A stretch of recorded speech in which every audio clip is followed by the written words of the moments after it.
বাংলাদেশের বড় একজন মুফতি সাহেব ছিল, যাকে বাংলাদেশের মুফতি আজম বলা হতো, মুফতি ফয়জুল্লাহ রহমাতুল্লাহি আলাইহি, যার কবর হাটাজারি মাদ্রাসার নাম শুনছেন তো নাকি? হাটাজারি মাদ্রাসার পরে আরো একটা বড় মাদ্রাসা আছে, মেখল মাদ্রাসা। ওই মেখল মাদ্রাসায় মাকবারায় যার কবর, আমরা তখন ফার্সি জামাতে পড়ি, আমাদের মনে আছে। আমাদের ওস্তাদেরা বলছেন মুফতি ফয়জুল্লাহ রহমাতুল্লাহি আলাইহি দুনিয়া থেকে বিদায় হওয়ার পরে কবরস্থ যখন করা হয়েছে, কবরের ভিতর থেকে মিশকো আর আম্বরের ঘেরান বের হয়েছে। এই আল্লাহর বান্দারা, কেমন জিন্দেগি তিনি গঠন করেছেন। তার একটা কিতাব আছে ওয়াজিফায়ে ফয়জিয়া, এই কিতাবের মধ্যে আমি পড়েছি আল্লাহর বান্দা রাস্তা দিয়ে যখন চলতেন, মাদ্রাসা টু বাসা, বাসা টু মাদ্রাসা, বিভিন্ন জায়গায় যাইতেন, আল্লাহর বান্দা রসুল আরবির এই পরিমাণ আদর্শের অনুগত ছিল। রাস্তা দিয়ে হাঁটার সময়, গাড়িতে বসার সময় ডানও তাকাইতেন না, বামেও তাকাইতেন না, সব সময় নিচের দিকে তাকাইয়া তাকাইয়া হাঁটতেন। এই জন্য আমার আল্লাহ তাআলা আর সব সময় জিকিরে থাকতেন। মুফতি ফয়জুল্লাহ সাহেব রহমাতুল্লাহি আলাইহি যেদিন দুনিয়া থেকে চলে যাবেন, এর কয়েকদিন আগে আল্লাহর বান্দা অসুস্থ হয়ে গেল। ওই সময়ের বড় ডাক্তার ছিলেন চট্টগ্রাম মেডিকেল কলেজের নুরুল হক সাহেব, তাকে নিয়ে যাওয়া হলো। আল্লাহর বান্দা হযরতে কি বলে মুফতি ফয়জুল্লাহ সাহেব রহমাতুল্লাহি আলাইহি তার কাছে নিয়ে আসলো। নুরুল হক সাহেব দেখা বলতেছেন, আল্লাহর বান্দা এটা কোনো স্বাভাবিক কোনো বান্দা না, এটা মনে হয় কোনো ফেরেশতা হবে। এরে আর দ্বিতীয়বার আমার কাছে আনার দরকার নাই। উনি অসুস্থ হইলে ওনার বাড়িতে আমাকে খবর দিবেন, আমি চিকিৎসার জন্য যাব। আল্লাহর বান্দা নুরুল হক সাহেব পরের বার হযরত যখন অসুস্থ হয়ে গেল, সব মুখ বন্ধ, চোখ বন্ধ, ডাকা হলো ডাক্তারকে। ডাক্তার যখন যন্ত্রটাকে বুকের মধ্যে ধরলেন, অনেক ওলামায়ে কেরাম পাশে বসা, একটা চিৎকার দিয়ে জমিন বেহুশ হয়ে পড়ে গেল। আল্লাহু আকবার, জোরে আওয়াজ দিয়ে বলেন। কিছুক্ষণ পরে হুঁশে আসলেন, তাকে জিজ্ঞাসা করা হলো, এই ডাক্তার সাহেব বলো, কেন চিৎকার দিয়ে জমিনে পড়ে গেলা?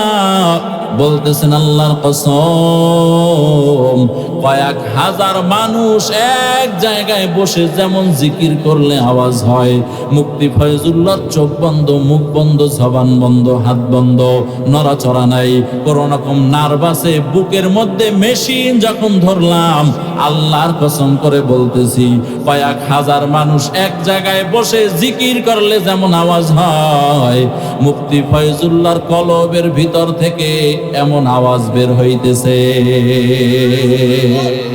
আউলিয়ারা কারে উকুবা এখতিয়ার, জাহেলারা কারে দুনিয়া এখতিয়ার, আতিনা ফি দারে দুনিয়া না হাসান, আতিনা ফি দারে উকুবা না হাসান। এই ফেনী এলাকার মুসলমানেরা, যুবক ভাইয়েরা, নজরের হেফাজত করিও, আম্মা জানেরা নজরের হেফাজত করিও। ও মা, সন্তানকে যদি ভালো বানাইতে চাও, যেই মা পর্দাওয়ালা, ওই মায়ের পেট থেকেই আলেম পয়দা হবে, হাফেজ পয়দা হবে। কথা বলেন না কেন? যেই মা পর্দাওয়ালা, ওই মায়ের পেট থেকেই জমানার বড় বুজুর্গ তৈরি হবে। আপনি লাগাইছেন মান্দার গাছ, আর যদি আল্লাহর কাছে দোয়া করেন, আল্লাহ জ্যৈষ্ঠ মাসে আমার 14টা কাঁঠাল দিও, জীবনও হবে। এই আল্লাহর বান্দারা, এটা বুঝতে কোনো কষ্ট হয়? ও আম্মা জানেরা, বেপরদায় চলবা, নামাজ পড়বা না, মোবাইলের গুনাহ করবা, টিভির সিরিয়াল মেনটেন করবা, স্বামীর অনুপস্থিতিতে তার সম্পদের হেফাজত করবা না, ও আল্লাহর বান্দিরা সতীত্বের হেফাজত করবা না, পর্দা করবা না, নামাজ পড়বা না, কোরআন পড়বা না, স্বামীর খেদমত করবা না, শ্বশুর শাশুড়ির খেদমত করবা না, আর বলবা আমার সন্তানটা বড় বুজুর্গ হয়ে যাক, আমার সন্তানটা আলেম হয়ে যাক, আমার সন্তানটা হাফেজ হোক, আমার সন্তান দ্বীনের লাইনে বড় হোক। দুনিয়ার লাইনে বড় হোক, আমি বান্দা কসম করে বলে গেলাম তোমার পেট থেকে আল্লাহ ওয়ালা তো কোনোদিন আশা করা যায় না। তোমার পেট থেকে যেটা আসবে এটা হবে দুনিয়ার সবচাইতে বড় বাটপা। এই আল্লাহর বান্দিরা, এজন্য পর্দার আমল করো। আমরা ছোট সময় দেখেছি আগে মেয়ে লোকেরা বেড়াতে যাইতো রাতের বেলা। এই মুরব্বীরা কথা কয় না, যাইতো নি? আগে হাঁটতো স্বামী, পিছনে হাঁটতো বউ। আর এখন জমানা ঘুরে গেছে, মগই সামনে হাঁটে, মগাই পিছনে পিছনে হাঁটে। ফেনী শহরে গিয়ে দেখেন কারবার কি, মাছ কিনবে তাও বউরে নিয়ে গেছে, বউর পছন্দ মতো। এই আল্লাহর বান্দারা, হাসতেছেন, সামনে আরো দুর্গতি আসতেছে, বুঝেন নাই? বিয়ে আর একটা করবেন, এটা বইলে দেখেন, ঘরেই তো আর জায়গা দিবেন, লাইতে ফেলাই দিবেন।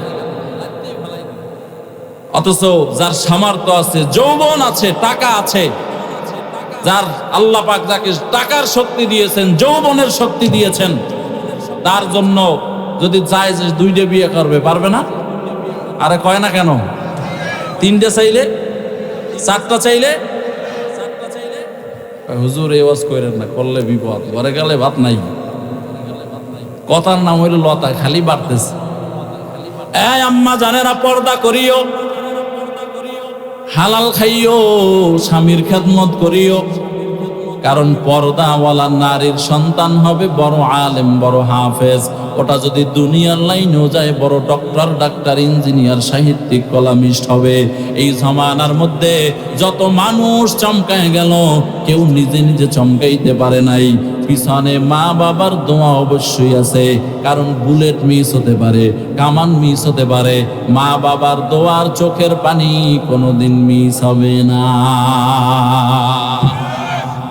এই যুবক ভাইয়েরা, এজন্য চোখের হেফাজত করিও, গুনাহ ছেড়ে দিও। তুমি মনে করো তোমার কাছে গুনাহ করতে মজাই লাগে, আল্লাহর কসম করে বলি, আল্লাহি বিল্লাহি তাল্লাহি, তোমার কাছে যেমন বেপরদা নারী দেখতে ভালো লাগে, আমারও মনে চায় বেপরদা নারী দেখি। তোমার কাছে যেমন দাড়ি কামাইয়া চলতে ভালো লাগে, আমার কাছে মনে চায় আমি দাড়ি কামাইয়া চলি। ও আল্লাহর বান্দারা, তোমার কাছে যেমন দুনিয়ার রং তামাশা ভালো লাগে, আমার কাছেও ভালো লাগে। আমি করি না কেন? আমি তো একজনকে ভয় করি, তার নাম কি? জোরে আওয়াজ দিয়ে বলেন। হয় নাই, হয় নাই, মুসলমানের আওয়াজ দিয়ে জোরে বলেন। এই আল্লাহর বান্দারা, তুমি মনে করো একা একা রুমের ভিতরে কেউ তোমারে দেখে না, একজন তোমার দিকে তাকায় আছেন, তার নাম কি?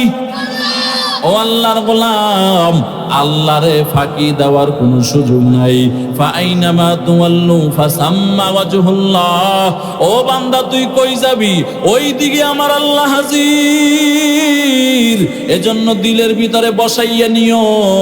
আমার পয়গম্বরে আরবি সবক দিয়েছেন, আল্লাহওয়ালা বুজুর্গরা সবক দেয়, আল্লাহু হাজিরি, আল্লাহু নাজিরি, আল্লাহু মাই।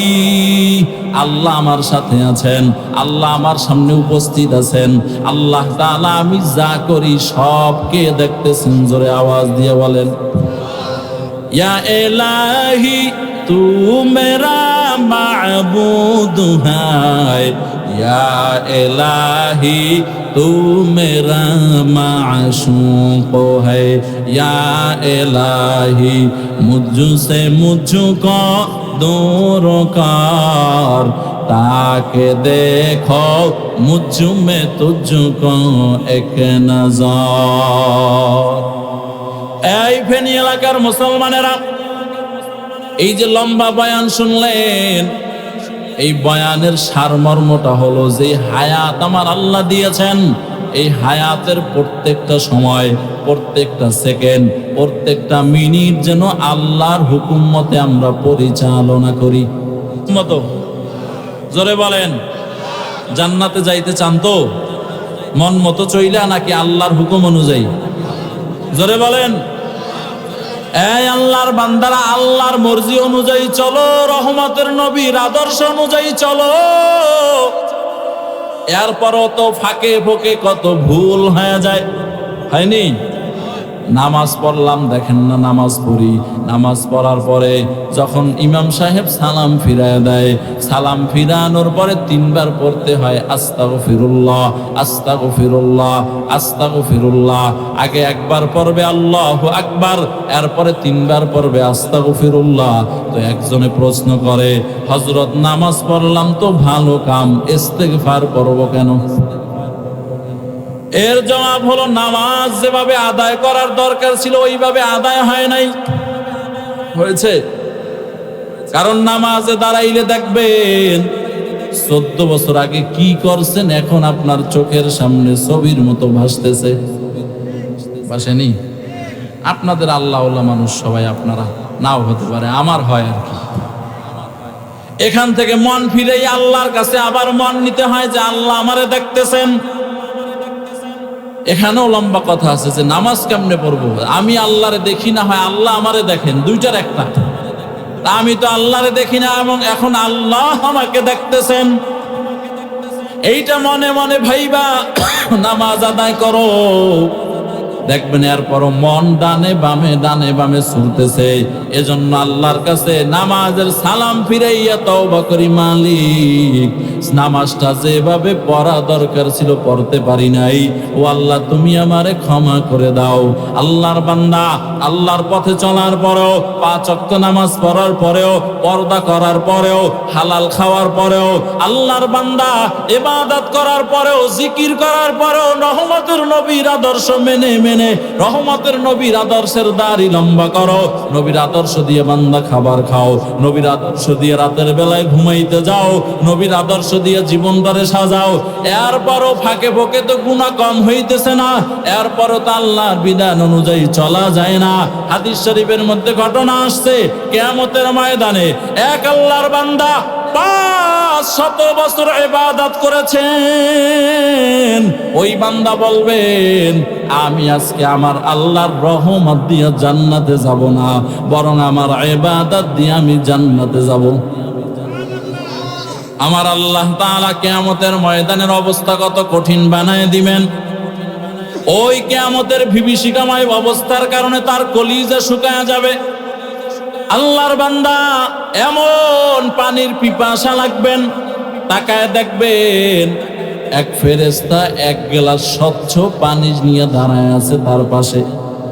বলবেন ভাই আমার একটু পানি দাও, কলিজাটা শুকায় যাইতেছে। রমজানুল মোবারক যখন গরমের দিনে আসে, কঠিন গরম পড়ে, যখন আসরের সময় হয়, মনে হয় যেন টিউবওয়েলের মুখের সাথে মুখ লাগাইয়া পান করি, এমন পিপাসা, ঠিক কিনা জোরে বলেন?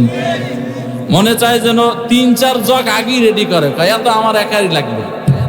কিন্তু আল্লাহর কুদরত দেখেন, যখন খেজুর মুখে দিয়া 1 ঢোক পানি পান করে অথবা 1 গ্লাস, এরপরে আর খাইতে পারে না। আল্লাহর বান্দা 1 গ্লাস পানি দেখবেন ডান দিকে দাঁড়ানো আছে, একজন ফেরেশতা হাতে নিয়ে দাঁড়ায় আছেন। ও ভাই কলিজাটা শুকায় যাইতেছে, 1 গ্লাস পানি আমাকে দাও, আমি পানিটা পান করি। আল্লাহর বান্দা ফেরেশতা বলবেন, এই 500 বছরের আবেদ 1 গ্লাস পানি নিতে পারো, বিনিময় 500 বছরের ইবাদত দিয়া দিতে হবে। আল্লাহর বান্দা নিরুপায় হয়ে যাবেন। আল্লাহর বান্দা বলবেন এত পরিমাণ পিপাসা সহ্য হয় না, ও বান্দা ও ফেরেশতা দাও, যাও 500 বছরের ইবাদত দিয়া দিলাম, বিনিময় পানি দাও। বিনিময় পানি দিবেন, পান করবেন, পরিতৃপ্ত হয়ে যাবে। আমার আল্লাহ তাআলার সিদ্ধান্ত হয়ে যাবেন, ও ফেরেশতা এই বান্দার তো এখন আর কোনো নেক আমল নাই, ও ফেরেশতার জাহান্নামের শিকল লাগাও, জাহান্নামের শিকল লাগাইয়া টানতে টানতে জাহান্নামের দিকে নিয়ে যাও। ওই 500 বছর আবেদ বান্দা তখন সিজদায় পড়ে চোখে পানি লইয়া লইয়া কান্না করতে থাকবেন আর বলবেন, মালিক ইবাদত দিয়া জান্নাতে যাওয়া যাবে না। ও আল্লাহ, তোমার রহমত দিয়ে আমারে তুমি জান্নাতের মেহমান বানায় দাও। ও আল্লাহর বান্দারা, নবী এই হাদিস বর্ণনা করে বলেন, ও বান্দা, তোমার নামাজের উপরে তুমি ভরসা করিও না, তোমার ইবাদতের উপরে ভরসা করিও না। ওরে যুবক, আমার আল্লাহ তাআলা কত কত নেয়ামত দিয়ে তোমারে আমারে বড় বানাইলেন। আমার আল্লাহ তাআলা এই নেয়ামতের হিসাব যদি চায়, ও বান্দা, তুমি দিতে পারবা না।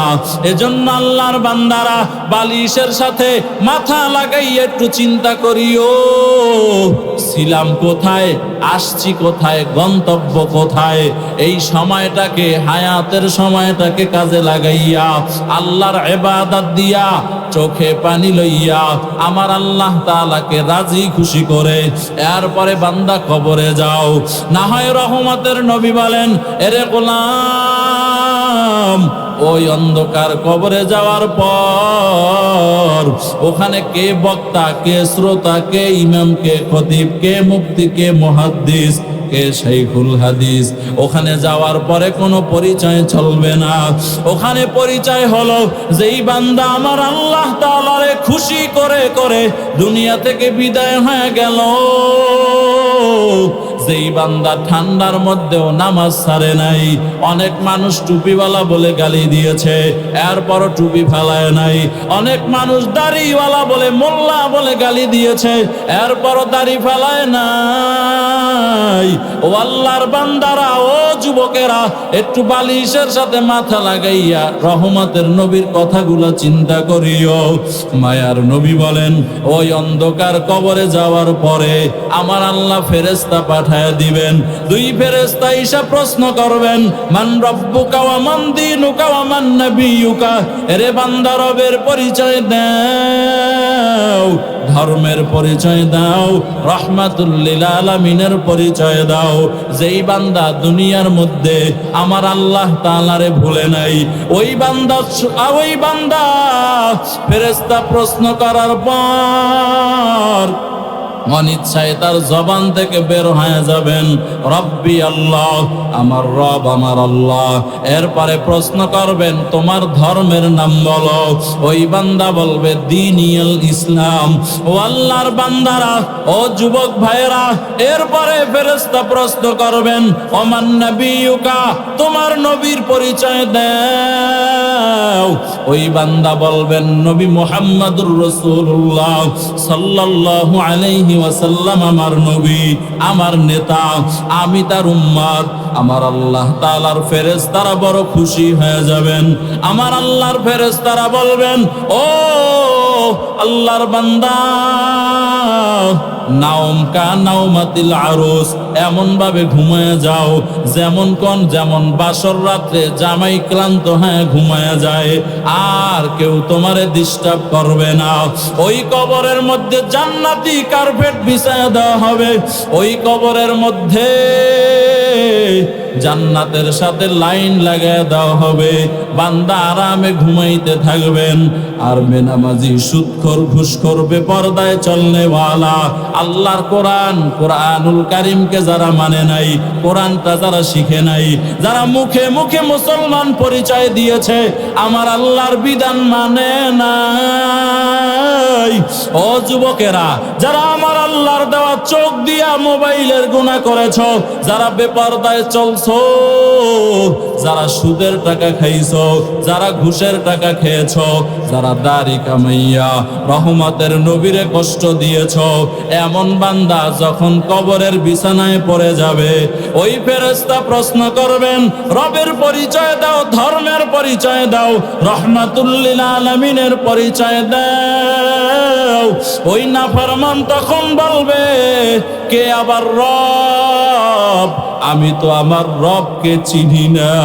হা হা লাদরি, কে আমার রব? আমি রবের চিনি না। ধর্ম আবার কিসের? ও আল্লাহর বান্দারা, নবী আবার কে? আমার আল্লাহ বড় বেজার হয়ে যাবেন।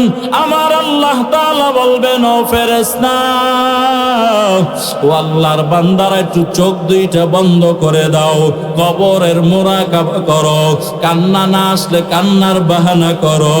আল্লাহর গোলাম, কবরকে মিথ্যা মনে করিও না রে যুবক। রহমতের নবীর সাহাবী ওসমান কবর দেখলে বড় ফোবায়া ফোবায়া কান্না করেন। এরে ওসমান, আপনি কেন কাঁদেন?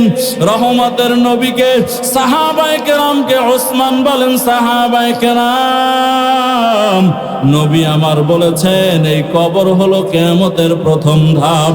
আমার আল্লাহ রাগান্বিত হইয়া বলবেন, ও ফেরেশতা, এই বান্দার কবরে জাহান্নামের ধাউ দাও আগুন জ্বালায়া দাও।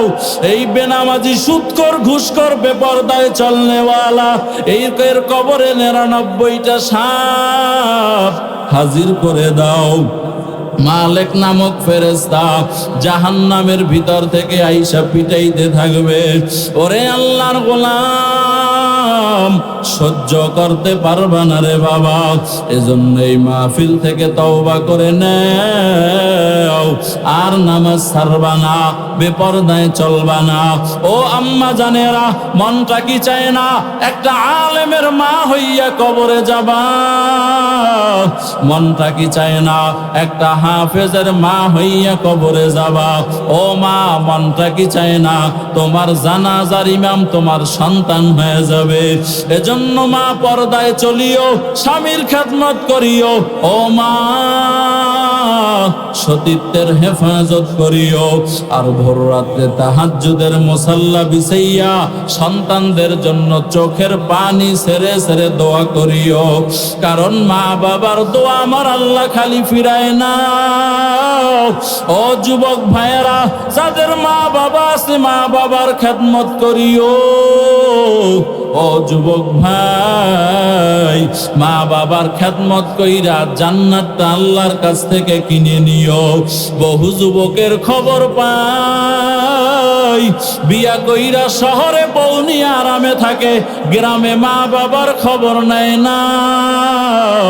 ও যুবক, এমনটা করিও না। কত রাত অসুস্থতার কারণে তোমার মা ঘুমাইতে পারে নাই। এজন্য আল্লাহর বান্দারা, এই মাহফিল থেকে তওবা করে নাও, আর নামাজ ছাড়বা না, বেপরদায় চলবা না, রসুল আরবির সুন্নাত দাড়ির ভিতরে বেলেট লাগাবা না। আল্লাহ ওয়ালা যারা, এদেরকে বন্ধু বানায়া চলবা। সুদের টাকা খাইবা না, ঘুষের টাকা খাইবা না, অন্যায় পথে চলবা না। আল্লাহর কালাম কোরআনুল কারীমটারে শিখবা, চোখের হেফাজত করবা। তওবার জন্য অন্তর যদি রেডি হয়, খাঁটি নিয়াতে দুইটা হাত আল্লাহরে দেখা দাও। নারায়ে তাকবীর। আয় আল্লাহ, সকলের হাতগুলো কবুল করে নেন। আয় আল্লাহ, সকলকে দাড়িওয়ালা নামাজি বানায় দেন। ও দয়ার মালিক, সকলকে খাঁটি পর্দাওয়ালা বানায় দেন। আয় আল্লাহ তাআলা, যেই কথাগুলো বললাম সর্বপ্রথম আমাকে আমল করার তৌফিক দান করেন, আমার ভাইদেরকেও আমল করার তৌফিক আপনি দান করেন। আমিন। ওয়া আখির দাওয়ানা আনিল হামদুলিল্লাহি রাব্বিল আলামিন।